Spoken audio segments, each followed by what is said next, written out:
Hi dear students, ಎಲ್ಲರಿಗೂ good morning.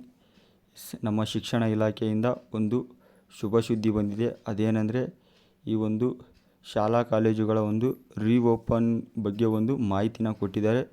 So ಈ ವಿಡಿಯೋದಲ್ಲಿ ಅದನ್ನು ನಿಮಗೆ ಹೇಳ್ತಾ ಹೋಗ್ತೀನಿ. ಕರೆಕ್ಟಾಗಿ ನೋಡಿ, ಎಲ್ಲೂ ಸ್ಕಿಪ್ ಮಾಡಿಬಿಡಿ. ಅದಕ್ಕೂ ಮುನ್ನ ನೀವಿನ್ನೂ ನಮ್ಮ ಚಾನಲ್ನ ಸಬ್ಸ್ಕ್ರೈಬ್ ಆಗಿಲ್ಲ ಅಂದರೆ ದಯವಿಟ್ಟು ಬೇಗ ಸಬ್ಸ್ಕ್ರೈಬ್ ಮಾಡ್ಕೊಳ್ಳಿ.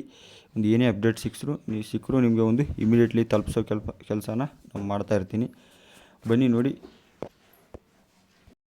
ಮೊದಲಿಗೆ ನೋಡಿ, ಕರ್ನಾಟಕ ಸ್ಕೂಲ್ ಹಾಲಿಡೇಸ್ ಕ್ಯಾಲೆಂಡರ್ ಈ ಒಂದು 2024 ಸಂಬಂಧಿಸಿದಂತೆ ಒಂದು ಸ್ಕೂಲ್ ಹಾಲಿಡೇಸ್ ಕ್ಯಾಲೆಂಡರ್ ಒಂದು ಲಭ್ಯ ಆಗಿದೆ. ಸೊ ನೋಡ್ತಾ ಹೋಗಿ, ಸ್ಕ್ರೋಲ್ ಡೌನ್ ಮಾಡ್ತೀನಿ.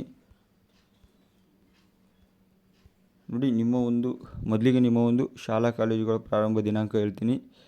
ಸೊ ನೋಡಿ, ಈ ಒಂದು PUC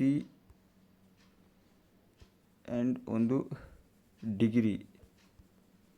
ಸೊ ಯಾರ್ಯಾರು ಈ ಒಂದು ಸೆಕೆಂಡ್ PUC ಆ್ಯಂಡ್ ಈ ಒಂದು SLC ಮುಗಿಸಿದ್ರೆ ಅವರು ಇನ್ನೂ ಸ್ವಲ್ಪ ದಿವಸ ವೇಟ್ ಮಾಡಬೇಕಾಗುತ್ತೆ. ಯಾಕಂದರೆ ಇನ್ನೂ ನಿಮಗೆ 2ನೇ ಎಕ್ಸಾಮ್ 3ನೇ ಎಕ್ಸಾಮ್ ಇದೆ. SLC ಸ್ಟೂಡೆಂಟ್ಸ್ಗೆ ಸೆಕೆಂಡ್ ಎಕ್ಸಾಮ್ ಇದೆ ಆ್ಯಂಡ್ PUC ಸ್ಟೂಡೆಂಟ್ಸ್ಗೆ ಥರ್ಡ್ ಎಕ್ಸಾಮ್ ಇದೆ. ಸೊ ಅದಕ್ಕಾಗಿ ಅವರು ಇನ್ನೂ ವೇಟ್ ಮಾಡಬೇಕಾಗುತ್ತೆ. ಇನ್ನೂ ಸ್ವಲ್ಪ ಲೇಟಾಗಿ ಅವ್ರದ್ದು ಪ್ರಾರಂಭ ಆಗುತ್ತೆ.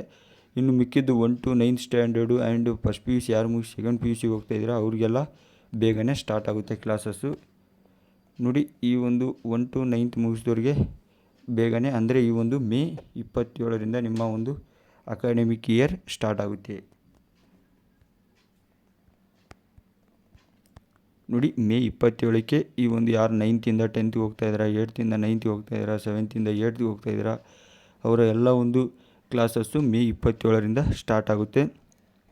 ಇನ್ನು ನಾನು ಹೇಳ್ದಂಗೆ PUC ಆ್ಯಂಡ್ ಈ ಒಂದು SLC ಈ ವರ್ಷ ಮುಗಿಸಿದ್ರೆ ಅವ್ರದ್ದು ಇನ್ನೊಂದು ಸ್ವಲ್ಪ ಲೇಟಾಗಿ ಸ್ಟಾರ್ಟ್ ಆಗುತ್ತೆ.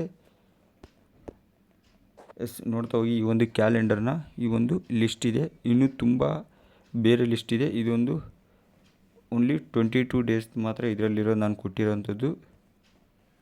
ಸೊ ಅದನ್ನು ಇವಾಗ ನೆಕ್ಸ್ಟ್ ವೀಡಿಯೋದಲ್ಲಿ ಕೊಡ್ತಾ ಹೋಗ್ತೀನಿ. ನಿಮ್ಗೆ ಏನು ಡೌಟ್ಸ್ ಇದ್ದರೂ ನನಗೆ ಕಮೆಂಟ್ ಮಾಡಿ ತಿಳಿಸಿ. ನೋಡಿ, ಇಲ್ಲಿ ಗಂಟ ಕೊಟ್ಟಿದ್ದೀನಿ. ಈ ಒಂದು ಜನವರಿ ಟು ಒಂದು ಡಿಸೆಂಬರ್ ಹಾಲಿಡೇಸ್ ಲಿಸ್ಟ್ ಇದು. ಸೊ ಕರೆಕ್ಟಾಗಿ ನೋಡ್ಕೊಳ್ಳಿ. ಇನ್ನೇನೇ ಡೌಟ್ಸ್ ಇದೆ ನನಗೆ ಕಮೆಂಟ್ ಮಾಡಿ ತಿಳಿಸಿ. ಮುಂದಿನ ವಿಡಿಯೋದಲ್ಲಿ ಸಿಗ್ತೀನಿ. Thank you for watching.